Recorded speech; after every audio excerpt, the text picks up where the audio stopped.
सनातन धर्म सदा भव सनातन, जो विद्यमान है वही सनातन है। विद्यमान से तात्पर्य सुशासन से भी है। आप देखें कि सनातन धर्म की रक्षा के लिए तमाम, आज गुरु शंकराचार्य ने मुख्य रूप से, जब देश में तमाम सनातन धर्म के खिलाफ बातें चल रही थी, गौतम बुद्ध का प्रादुर्भाव हुआ और सनातन धर्म के विपरीत नास्तिकता और तरह तरह की चीज़ें चलती रहीं।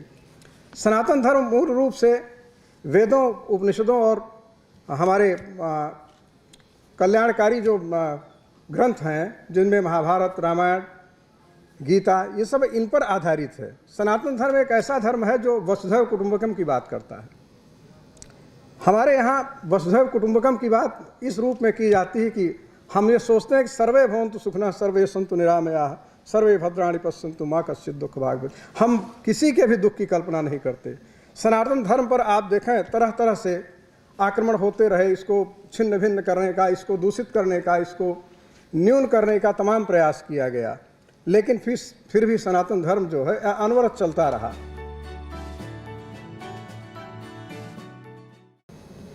दो तीन विषय मुझे लगता है कि बहुत ही सरलता से जो समझा जा सकता है। एक तो उनका जो सनातन परंपरा में कैसे अपने बच्चों को आशीर्वाद दिया करते थे। कोई भी जाता था तो एक ही शब्द उनके रहते थे।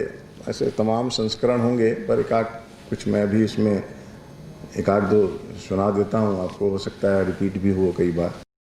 पर जो विद्यार्थियों को, उनको सबसे पहले एक मुंह से आशीर्वाद जो उनका होता था, उसमें सबसे पहले होता था, दूध पियो, कसरत करो, सदा जपो हरि नाम, धीरज से कारज करो, पूरेंगे सब काम।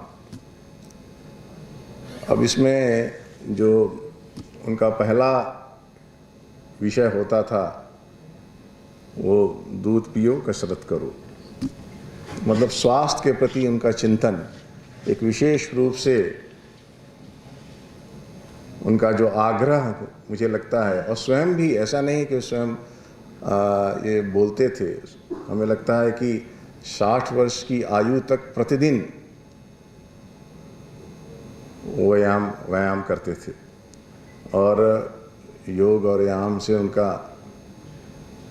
मतलब एक जीवन का हिस्सा था। और इसी दृष्टि से वो पहला जो उनका आशीर्वाद का जो स्वरूप होता था, उसमें स्वास्थ्य पे ही चिंतन रहता था। और उसके साथ साथ कैसे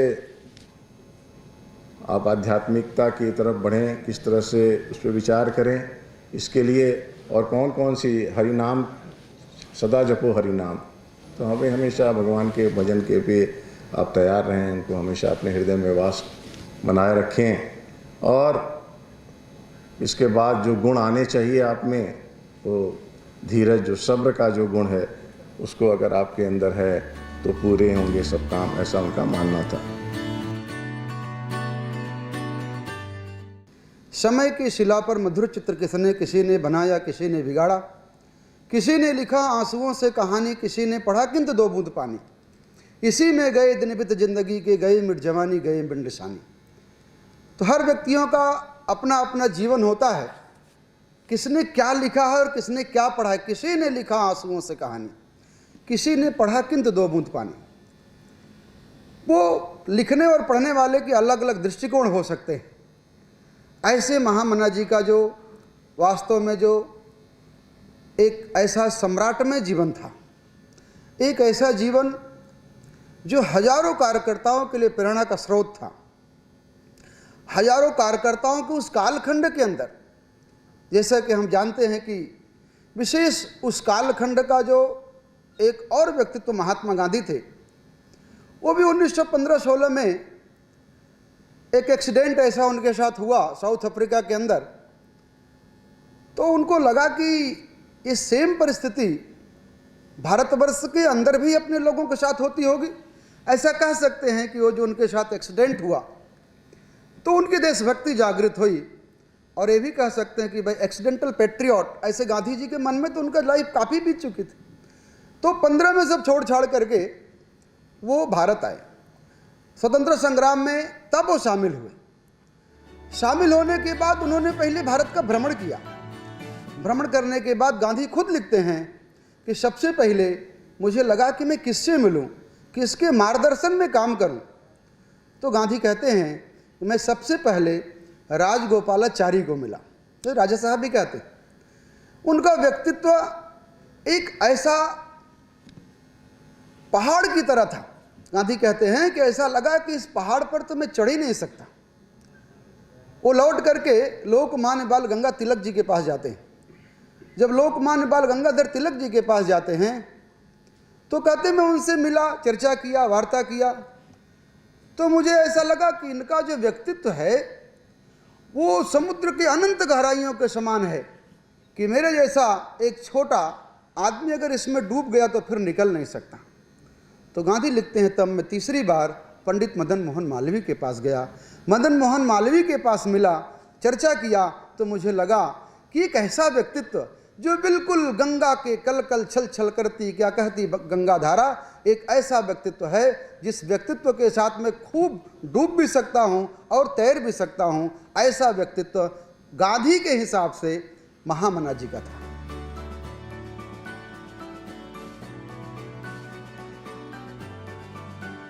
हम सभी जानते हैं कि महामना अंग्रेजी के बहुत ही उद्भट विद्वान थे। जब गोल मेज कॉन्फ्रेंस में वो गए तो लोगों ने जब उनको बोलते हुए वहाँ पे सुना तो कोई मानने को तैयार नहीं था कि आदमी ऑक्सफोर्ड यूनिवर्सिटी से नहीं पढ़ा हुआ है।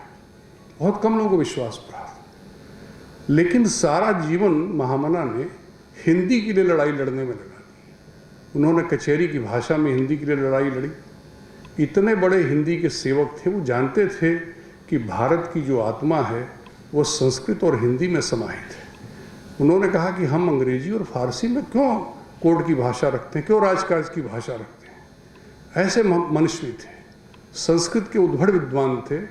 लेकिन जब भी कोई पत्रक बनता था, आप सभी जानते होंगे कि वो 4 बार राष्ट्रीय कांग्रेस के अध्यक्ष रहे। लेकिन ये सब बातें उन्हें धीरे धीरे भुला दी गई क्योंकि उनका प्रचंड राष्ट्रवाद था। जो एक उनकी बहुत बड़ी बात ये थी कि उन्होंने कभी इसमें शर्म नहीं महसूस की कि मैं हिंदू हूँ। सनातन धर्म के प्रति जो उनकी निष्ठा थी, वो कभी गांधी जी की तरह ऐसे नहीं थे कि गंगा जमुनी सभ्यता की केवल बात करें, या नेहरू जी की तरह ऐसे नहीं थे। वो सेकुलरिज्म की बात, उनका ये नहीं मानना था कि मैं अपने धर्म को छोड़ दूँ। धर्म के प्रति बहुत ही बड़े धर्मनिष्ठ थे और धर्म में जो कमियां थी उसको भी वो जानते थे। लेकिन कभी भी महामना जी ने धर्म को पीछे नहीं रखा। इसलिए नहीं कि हम ये दिखाएं कि हम एक ऐसी पार्टी में हैं जो भारत की स्वतंत्रता संग्राम की लड़ाई लड़ रही है। वो तुष्टीकरण की राजनीति में कभी नहीं पड़े। जो था वो स्पष्ट था। उन्होंने सभी धर्म के लोगों का समर्थन किया, सम्मान किया, लेकिन उन्होंने कभी हिंदू धर्म को नीचे नहीं रखा, उसको सर्वोपरि मानते रहे और उसमें उनको बड़ा गर्व था।